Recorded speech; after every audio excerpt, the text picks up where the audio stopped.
externa. Y el tema hoy el seminario va a ser la validez de los desenlaces compuestos en ensayos clínicos. El contenido de este seminario es una definición somera de ensayo clínico, algunos antecedentes históricos, una introducción a los desenlaces compuestos.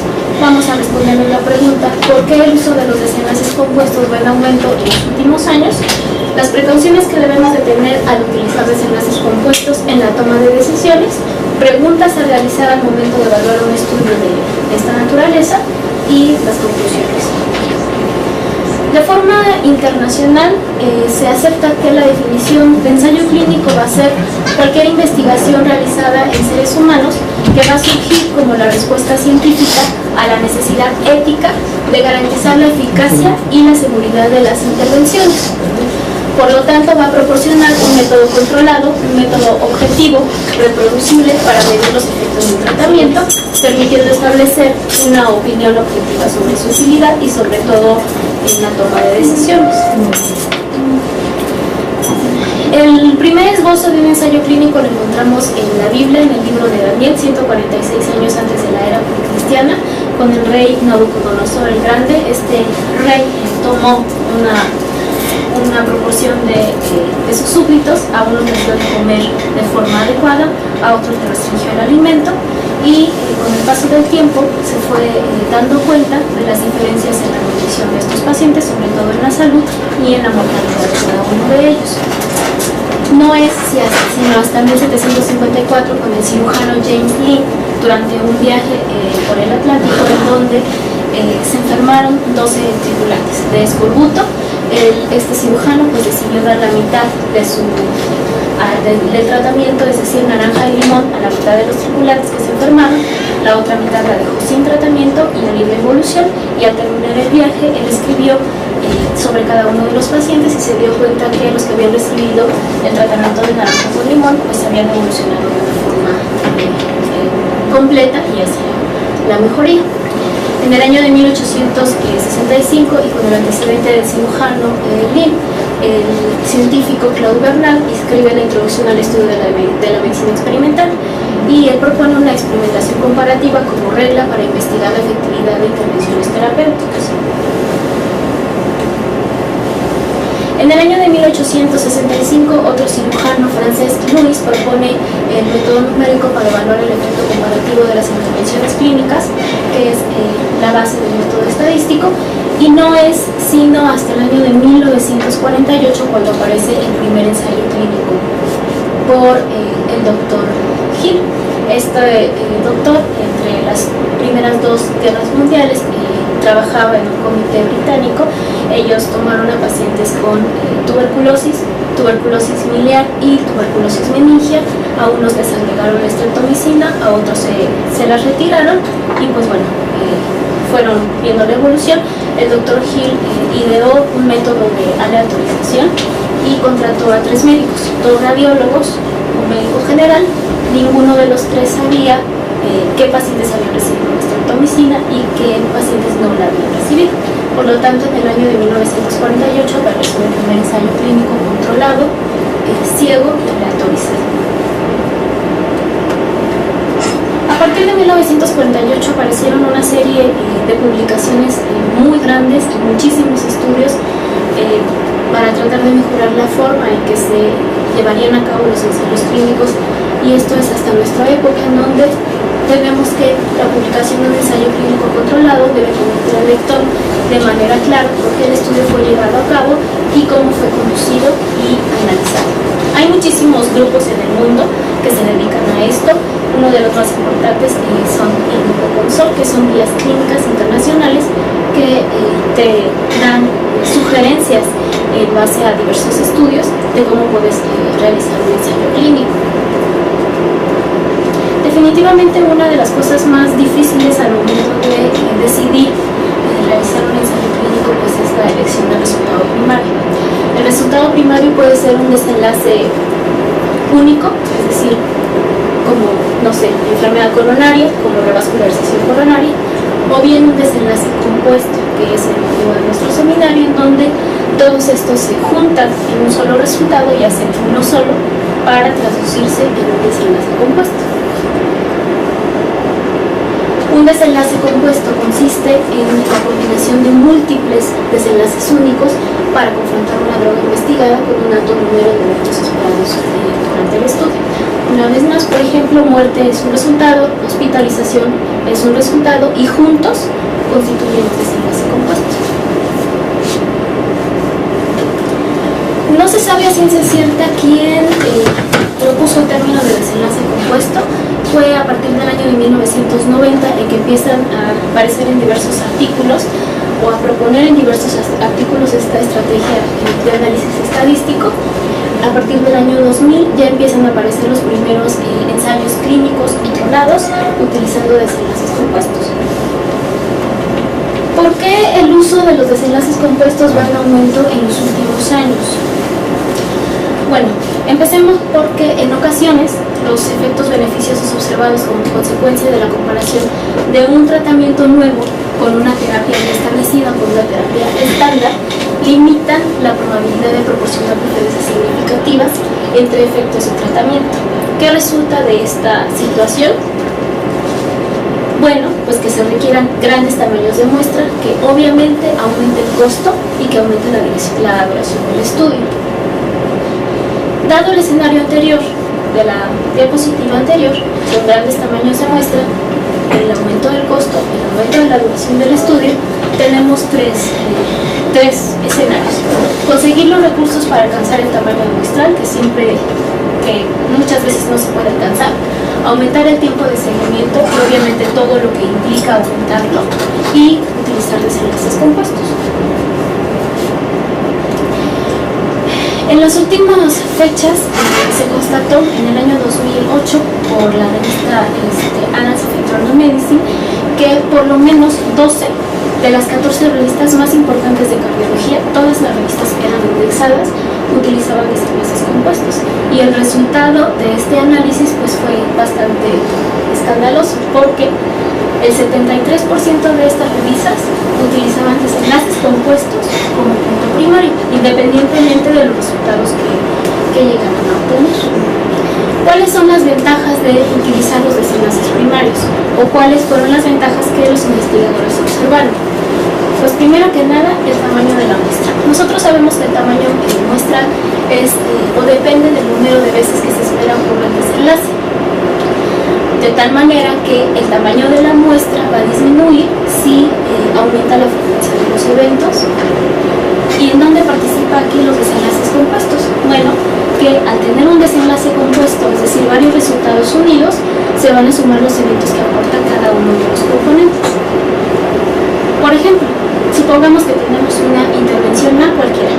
Vamos a respondernos la pregunta si esta intervención disminuye la mortalidad cardiovascular, la enfermedad cerebrovascular o el infarto agudo fatal. Eso todo junto es un desenlace compuesto.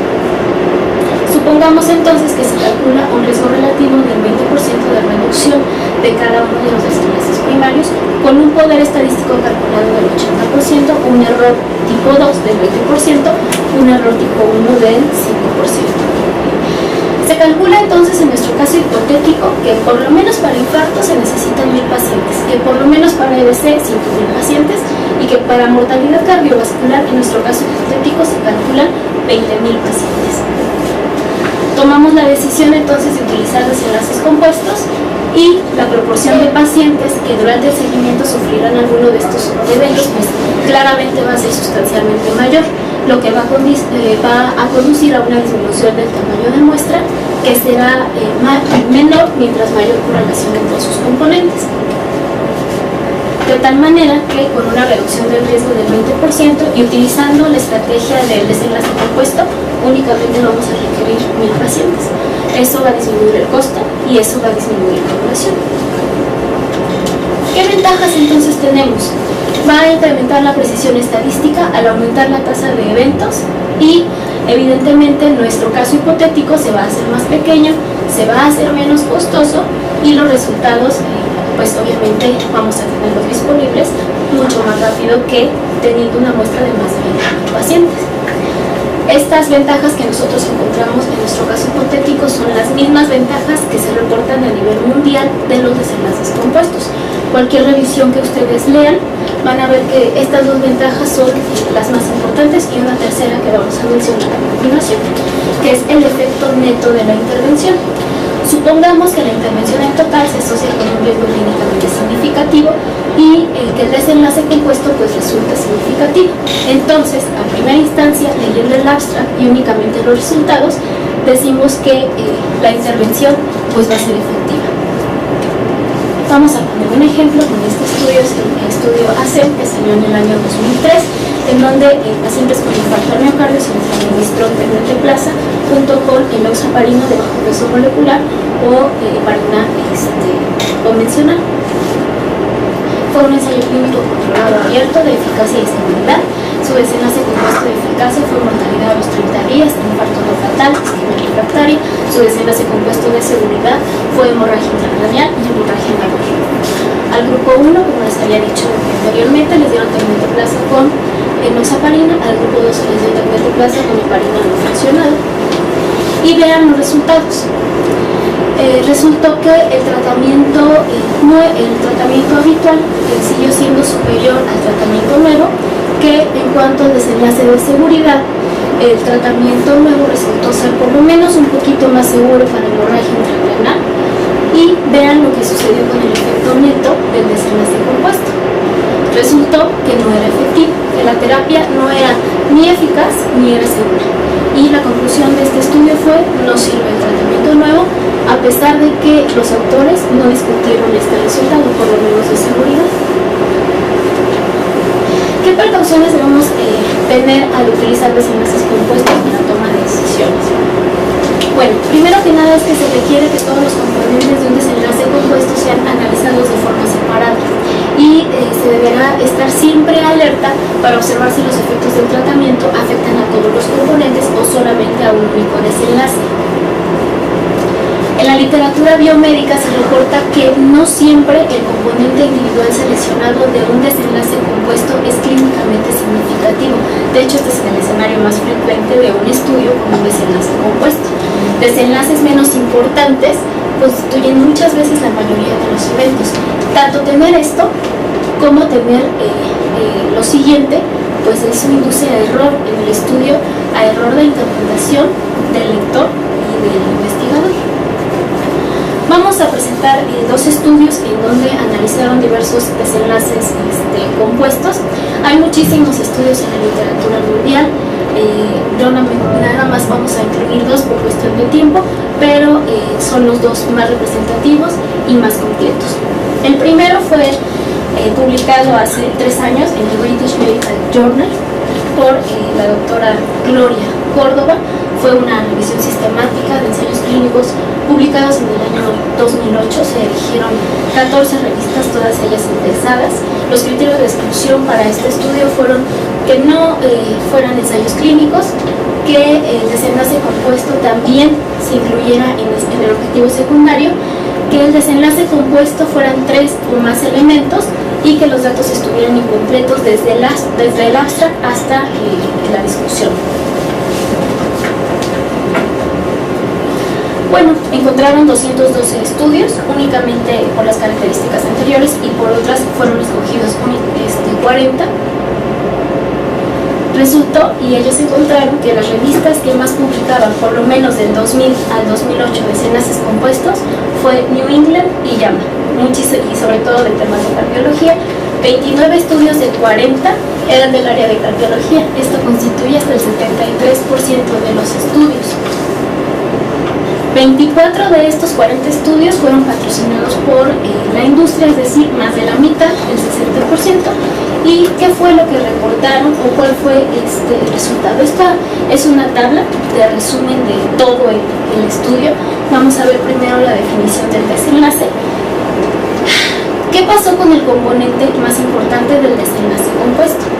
La gran mayoría, es decir, el 83%, 33 estudios de 40, incluían en sus componentes el desenlace de muerte, ya sea muerte cardiovascular o muerte por todas las causas. El segundo componente más importante fue el resultado clínico, admisión hospitalaria o algún otro síntoma. Dentro de la importancia clínica, Vean qué resultado tan escandaloso. La importancia clínica es muy importante para un desenlace compuesto. Si nosotros tenemos 3 componentes de un desenlace compuesto, los 3 deben ser de una importancia similar. Por ejemplo, muerte, infarto al miocardio, ALC discapacitante. Los tres son importantes para los pacientes y son importantes para el clínico. Y vean lo que sucedió. La importancia fue similar únicamente en 7 estudios, es decir, en el 18% de los casos. Podría ser similar, esto fue obviamente subjetivo por la doctora Córdoba, en 5 casos, es decir, en el 13%, y definitivamente no tenía nada que ver la importancia en la gran mayoría de los casos. 28 estudios del 70%. ¿Qué pasó con la discusión del autor o del resultado? 33 estudios y el 83% el autor no discutía del desenlace compuesto.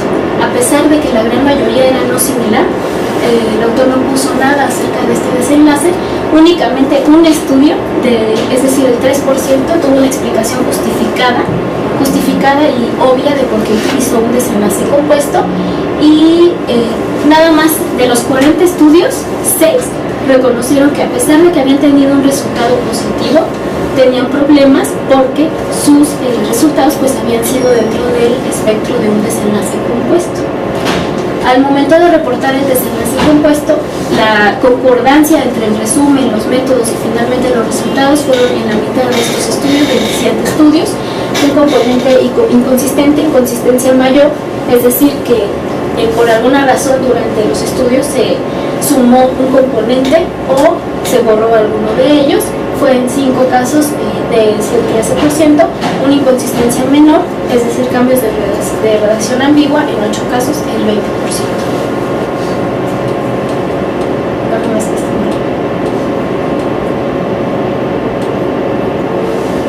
Y bueno, esto es lo mismo del mismo estudio, la importancia es similar únicamente el 7%, estas importancias fueron infiltración o flebitis, muerte o enfermedad crónica pulmonar en pretérmino, muerte, pérdida del injerto, rechazo agudo o muerte al infarto y AVC fueron los únicos desenlaces que concordaban en importancia. De importancia no similar, lo que les dije hace ratito, 28 estudios del 70%, ¿cuáles fueron? Por ejemplo, combinaban muerte con admisión hospitalaria, o muerte con ataques químicos transitorios, o muerte con aumento basal a causa de la creatinina Z. Interpretación inadecuada fueron 22 casos, 55%. Las conclusiones del resumen y de la discusión no fueron similares.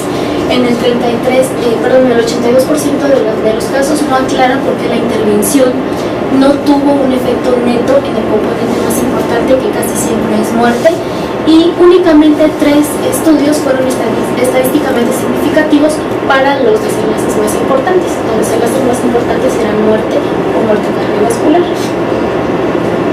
¿Qué sucede con este estudio? Encontramos entonces que en los desenlaces compuestos, por lo menos los que revisó la doctora Cárdenas, hubo una falta de lógica en la construcción, una falta de información, es decir, la información era inconsistente, poco clara.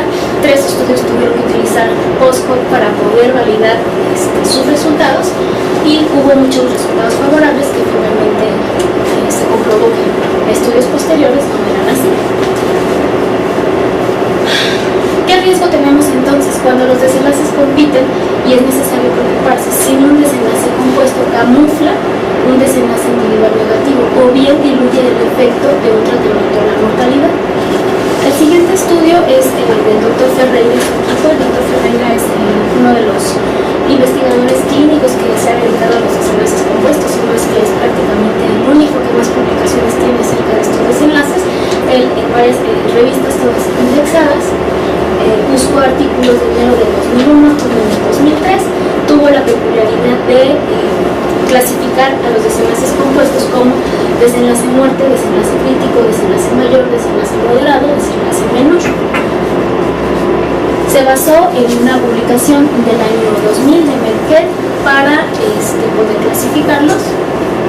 Nada más nosotros vamos a enfocarnos en los primeros 2, que son los más importantes, muerte, y muerte incluía todas las causas, o no definida, muerte cardíaca no definida de otra manera, muerte cardíaca por enfermedad coronaria no definida de otra manera, y otros eventos fatales, y el desenlace crítico, un infarto agudo al miocardio fatal, paro cardíaco, disección o ruptura de aneurisma y otro punto final. Obviamente, y para la importancia, el doctor Ferreira lo que hizo fue hacer un gradiente y la importancia se eligió uno de los componentes del desenlace compuesto, el de mayor presentación al grupo control. El gradiente de importancia grande, moderado y menor. El grande incluía muerte más algún desenlace crítico, moderado, muerte o desenlace crítico sin ninguno de la categoría menor, y el de menor, ninguna de las dos primeras categorías. Fueron 114 estudios y fueron resultados muy similares a los de la doctora Córdoba. ¿Qué fue lo que encontró? Bueno, que el 69% de los estudios con desenlaces compuestos era patrocinado por la industria, que 41% utilizó para sus resultados más de un desenlace compuesto, el 39% utilizó 3, el 34% utilizó 2, que el desenlace compuesto más importante y el que incluía prácticamente todos los estudios fue mortalidad, y resultó que los eventos de menor importancia resultaron ser pues, los más frecuentes, y esto, como habíamos dicho anteriormente, induce a un error en la interpretación tanto de los investigadores como del mismo lector. ¿Qué gradiente de importancia obtuvo? Un gradiente de importancia grande, es decir, el más importante de todos los estudios, únicamente fue el 10%. Fue un porcentaje bastante poco aceptable para toda la cantidad de estudios que realizó. El 14% de los estudios, por lo tanto, tenía interpretaciones adecuadas. El 75% de los casos, el efecto de la intervención fue no similar, y hasta en el 57% de los casos, como en el caso de la doctora Córdoba, la importancia no fue similar. Vamos a poner un ejemplo acerca de uno de los estudios que realizó el doctor Ferreira. Este es un estudio en donde se administró ivermectin a pacientes con nefropatía diabética, y lo que nos intentaban, bueno, era un ensayo clínico controlado, doble ciego, placebo controlado, de intención a tratar, donde el objetivo de la TEA fue tener 135-85, y donde los desenlaces compuestos primarios fue falla renal, que ellos lo describieron como aumento del doble de creatinina respecto al basal, necesidad de diálisis, creatinina mayor de 6 o mortalidad por todas las causas. Y dentro de los puntos secundarios, muerte cardiovascular, infarto agudo de miocardio fatal, hospitalización por falla cardíaca y EBC con déficit neurológico. ¿Qué sucedió con los resultados de este estudio? Bueno, pues si bien en la primera parte resultó que ivermectin contra placebo pues fue mayor, amlodipino contra placebo no hubo diferencia, y para ivermectin contra amlodipino sí hubo diferencia. ¿Esto qué quiere decir? Que entonces ivermectin afecta al desenlace compuesto, es decir, al desenlace primario. Pero cuando los autores vieron que o desplegaron cada uno de los resultados, se dieron cuenta que el desenlace más importante, que es el desenlace de muerte, no tenía ningún impacto.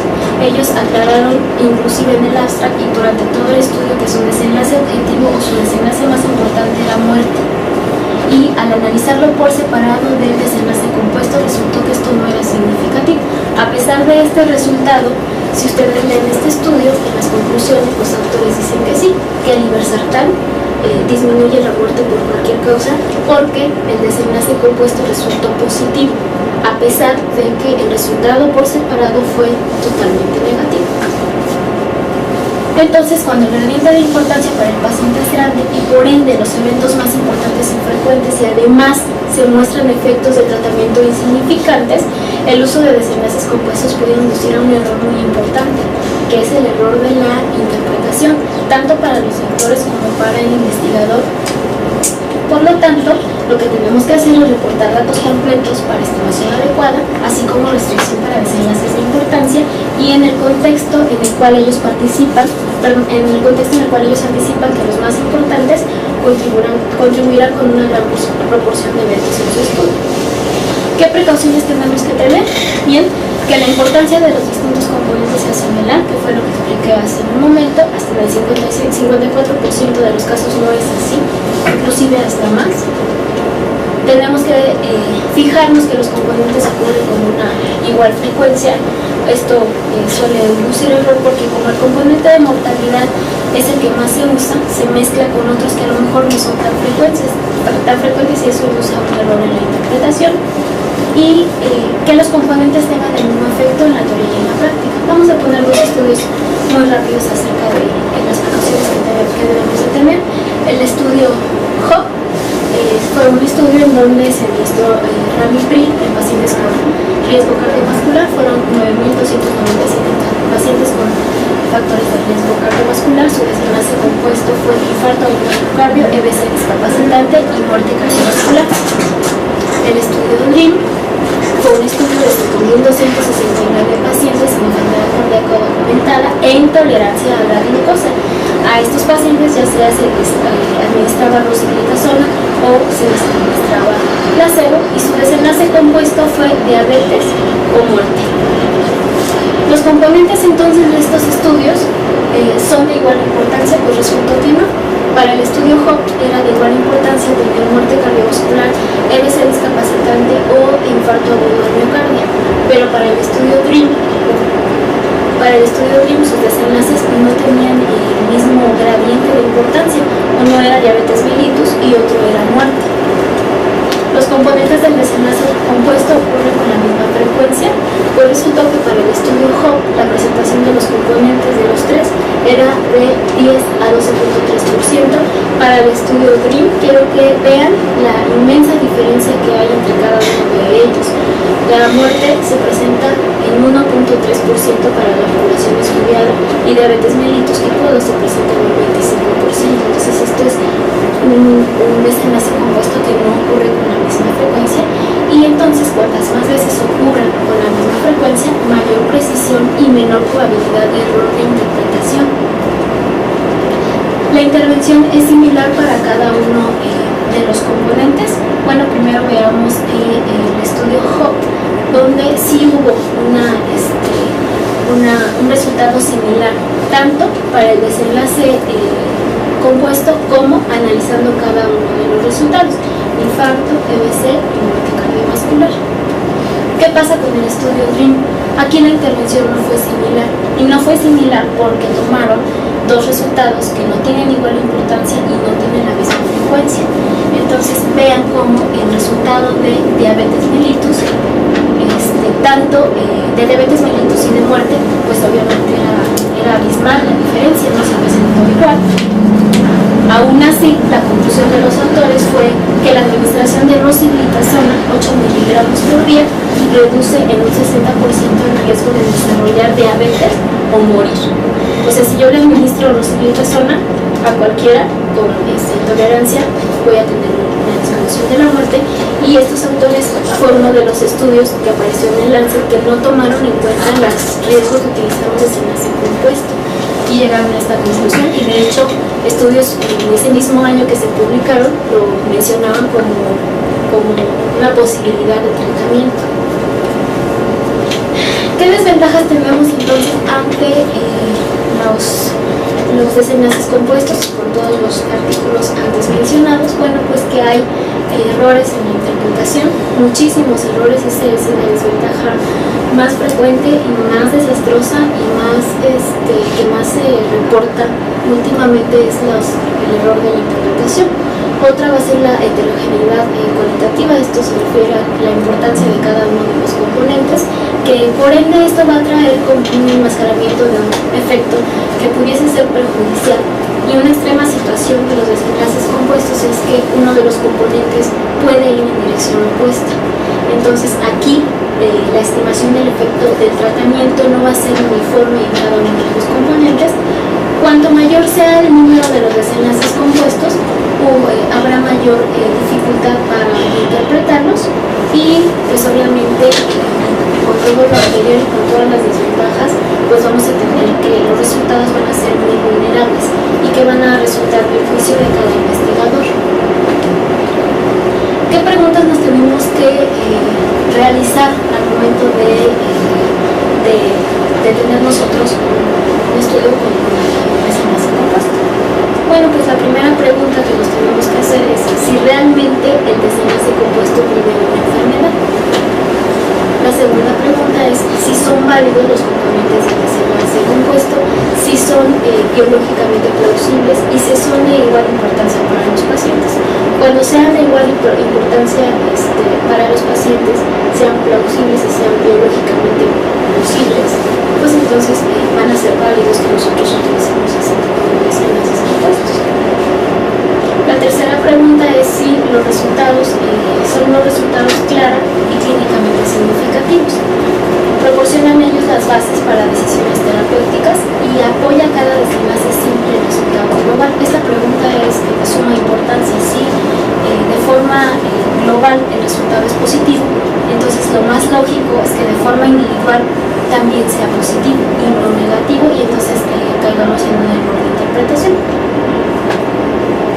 La cuarta pregunta es si el estudio proporciona toda la información necesaria sobre todos los componentes de los desenlaces compuestos y así poder analizarlos de forma separada. Esto es muy importante, que el estudio dé toda la información para que los lectores o otro tipo de investigador pues pueda desarrollar cada uno.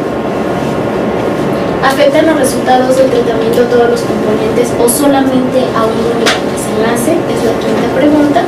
Y pues finalmente, si es adecuado el análisis estadístico.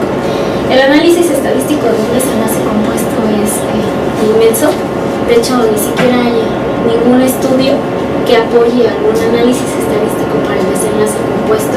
No es motivo de este seminario, es un tema muy largo y muy debatido.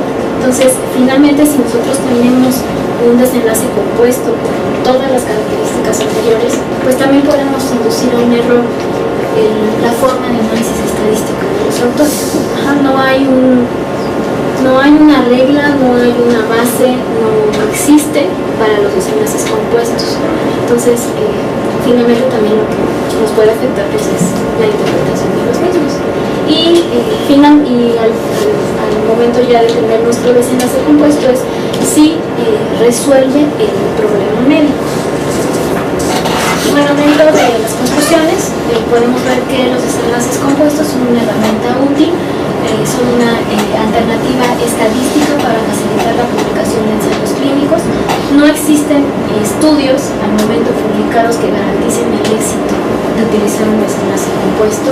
Existen riesgos de interpretación errónea por parte de los autores y por supuesto por parte de los lectores que no conozcan el tema de desenlaces compuestos, y van a ser válidos y de utilidad cuando se van a reportar de forma clara y completa, aún bajo estas circunstancias, aún cuando todas las preguntas anteriores hayan sido contestadas. Debemos de tener mucha cautela al momento de tener un desenlace compuesto positivo para nuestra vida. Metodológicamente, una justificación para esto de los resultados compuestos, o realmente es algo chamanesco que alguien se sacó de la manga como para decir voy a hacer mi estudio y no lo puedo hacer bien y entonces junto todo. Es el camino fácil. O sea, de 20,000 pacientes que yo necesito, estadísticamente ni metodológicamente hay nada que te diga que puedes hacer eso. No. Porque desde el hecho de escoger las muestras y el tamaño de muestra hasta cómo analizas los resultados, si lo ves desde fuera y con tantito que hayas leído de estadística, te das cuenta que no se puede hacer. Entonces, exactamente. de lo que tú leíste, ¿encontraste algo donde te diga que sí estadísticamente o metodológicamente se puede hacer eso, o fue una chamanería? No hay. De hecho, si te das cuenta, casi todos fueron patrocinados por la industria. Yo creo que el 80% han sido patrocinados por la industria, y esos 80% dicen, sí funciona, mi fármaco funciona, lo voy a meter al mercado. Porque fíjate que, bueno, hay algo similar que hacen mucho en este tipo de estudios, es los estudios de no inferioridad, ¿no? Sí, claro. Donde al final te dicen, es que uno es mejor que el otro. Pero bueno, metodológicamente el estudio de no inferioridad sí se puede hacer, pero estas cosas de los resultados de análisis compuestos, es muy difícil, realmente no hay o no se debe hacer, ¿no? Pues sí, más bien, o hay que tener mucho cuidado. Es que aunque tú cumplas porque hasta todos la los forma de objetivos, analizarlos o que cumplas los objetivos al final, y como no hay un método estadístico, no hay algo para calcularlo y que sea real, debes de tener mucha precaución al momento de interpretarlo. Yo creo que tanto así de precaución es decir, pues, no lo tomes en cuenta, porque sí. pues si no, desde la forma de analizarlo, no hay una forma de analizarlo y cada quien hace lo que quiere, entonces ya el resultado es Sí, y eso, te digo, son pocos los autores. El doctor Ferreira es el que más se ha dedicado desde el año 2000 a estudiar los desenlaces. Precisamente en una de sus revisiones dice que él no está de acuerdo con el uso de los desenlaces y pues tiene una cantidad inmensa de artículos que algunos son muy fáciles de leer, si gustan ustedes buscarlos, y ahí él va explicando paso a paso por qué él no está de acuerdo y ha estudiado muchísimo acerca de este tema. Y a nosotros como lectores de todos estos tipos de artículos, ¿qué nos recomendarías tener al respecto? ¿Mejor ni les hacemos caso? Pues yo recomendaría que se tomaran con precaución. O sea, si un estudio, si un desenlace compuesto, después los autores lo analizan por separado y lo analizan de forma adecuada y son importantes y son frecuentes, puedes tomarlo a lo mejor como algo positivo, ¿no? Porque a lo mejor hay estudios que nunca van a juntar 20,000 pacientes, ¿no? O quieres ver una droga, si funciona no te vas a esperar 50 años. Pero eso fíjate, también a lo mejor habría que tomarlo en cuenta. Y a la hora de ponerlos, o sea, de graduarlos para evidencia, o sea, porque como son ensayos clínicos, entrarían Sí. como evidencia humana. Pero ya con todos estos pedos, entonces igual, pues ya no sé si esto vale más que casos controles, que unos análisis. Es con una opinión del experto. Con una opinión del experto, entonces pues ya también eso ya me confunde. Doctor Zamora, ¿ibas a decir algo? Era la pregunta nada más, la recomendación final, o sea, después de las conclusiones y lo que expusiste, ¿recomendarías cuando vemos un desenlace compuesto en un ensayo clínico desecharlo por completo o tomar alguna reserva? Y fue lo que tener mucha precaución, analizarlo. Es sencillo si lo ven de esta manera, si son importantes, si son frecuentes, etcétera. Y si son similares. Si son similares. Pero o sea, si son aunque fueran similares al momento de que tú calculas el tamaño de nuestro aparato de estudio, ¿en base a qué lo calculas? ¿A todos? Sí, pero a ver, En base a más frecuente. Sí, yo creo que lo primero es que el nivel de evidencia de un ensayo de desenlace compuesto no es el mejor, primero. Y segundo, si aparte tiene todas las otras incorrecciones de que no son similares, de que comparan peras con manzanas, porque comparar o tener diabetes con morirte pues no es lo mismo. Eso sí se tienen que desechar de antemano. Si son similares los componentes de la composición, ahí los podrías considerar, pero con reservas y metodológicamente están bien hecho, cosa que nos discutimos en este ensayo. La seguridad de las intervenciones. Por lo tanto, va a proporcionar un método controlado, un método objetivo, reproducible para medir los efectos de un tratamiento, permitiendo establecer una opinión objetiva sobre su utilidad y sobre todo en la toma de decisiones. El primer esbozo de un ensayo clínico lo encontramos en la Biblia, en el libro de Daniel, 146 años antes de la era precristiana, con el rey Nabucodonosor el Grande. Este rey tomó una proporción de sus súbditos, a unos les dio de comer de forma adecuada, a otros les restringió el alimento y con el paso del tiempo se fue dando cuenta de las diferencias en la condición de estos pacientes, sobre todo en la salud y en la mortalidad de cada uno de ellos. No es sino hasta 1754 con el cirujano James Lind, durante un viaje por el Atlántico, en donde que es la base del método estadístico, y no es sino hasta el año de 1948 cuando aparece el primer ensayo clínico por el doctor Hill. Este doctor, entre las primeras dos guerras mundiales, trabajaba en un comité británico. Ellos tomaron a pacientes con tuberculosis miliar y tuberculosis meningia. A unos les agregaron la streptomicina, a otros se las retiraron y pues bueno, fueron viendo la evolución. El doctor Hill ideó un método de aleatorización y contrató a 3 médicos, 2 radiólogos, un médico general. Ninguno de los 3 sabía qué pacientes habían recibido la streptomicina y qué pacientes no la habían recibido. Por lo tanto, en el año de 1948 apareció el primer ensayo clínico controlado, ciego y aleatorizado. Enfermaron 12 tripulantes de escorbuto. Este cirujano pues decidió dar la mitad del tratamiento, es decir, naranja y limón, a la mitad de los tripulantes que se enfermaron. La otra mitad la dejó sin tratamiento y a libre evolución, y al terminar el viaje él escribió sobre cada uno de los pacientes y se dio cuenta que los que habían recibido el tratamiento de naranja con limón pues habían evolucionado de una forma completa y hacia la mejoría.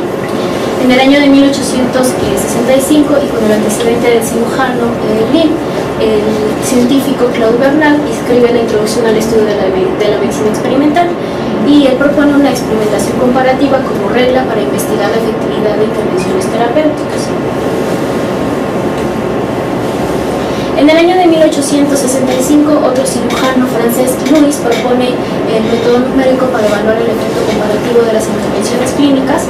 A partir de 1948 aparecieron una serie de publicaciones muy grandes, muchísimos estudios para tratar de mejorar la forma en que se llevarían a cabo los ensayos clínicos, y esto es hasta nuestra época, en donde tenemos que la publicación de un ensayo clínico controlado debe permitir al lector de manera clara por qué el estudio fue llevado a cabo y cómo fue conducido y analizado. Hay muchísimos grupos en el mundo que se dedican a esto. Uno de los más importantes son el grupo CONSOL, que son guías clínicas internacionales que te dan sugerencias en base a diversos estudios de cómo puedes realizar un ensayo clínico. Definitivamente una de las cosas más difíciles al momento de decidir realizar un ensayo clínico pues es la elección del resultado primario. El resultado primario puede ser un desenlace único, es decir, bueno, soy residente de tercer año de medicina interna, y el tema de hoy, el seminario, va a ser la validez de los desenlaces compuestos en ensayos clínicos. El contenido de este seminario es una definición somera de ensayo clínico, algunos antecedentes históricos, una introducción a los desenlaces compuestos. Vamos a responderle la pregunta: ¿por qué el uso de los desenlaces compuestos va en aumento en los últimos años? Las precauciones que debemos de tener al utilizar desenlaces compuestos en la toma de decisiones, preguntas a realizar al momento de evaluar un estudio de esta naturaleza, y las conclusiones.